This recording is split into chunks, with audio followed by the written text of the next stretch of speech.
Hi, ഇന്ന് ഹോസ്പിറ്റലിലേക്ക് ചോറാണേ, പൊതി കൊടുത്തു വിടുവാണേ.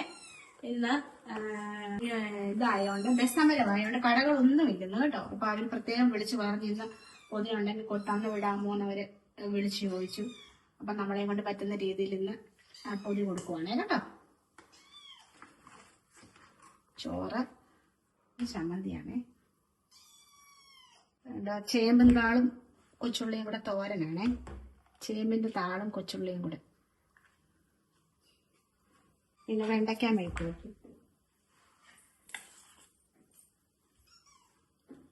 ഇന്ന് മീൻകാര് വന്നില്ല കേട്ടോ, അതുകൊണ്ട് വഴുതനങ്ങ ഫ്രൈ ചെയ്തതാണേ. അതിന് പകരം വഴുതനങ്ങ ഫ്രൈ ചെയ്ത് കേട്ടോ, മസാലയൊക്കെ ചേർത്ത്, പിന്നെ ഒരു മുട്ട.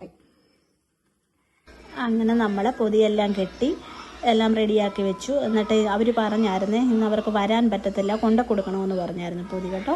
അതുകൊണ്ട് നമ്മൾ പൊതിയെല്ലാം കെട്ടി വെച്ചതിന് ശേഷം അത് കൊണ്ട കൊടുക്കുകയാണ്. അത് പത്തനംതിട്ടയ്ക്ക് കൊണ്ട കൊടുക്കണമായിരുന്നു.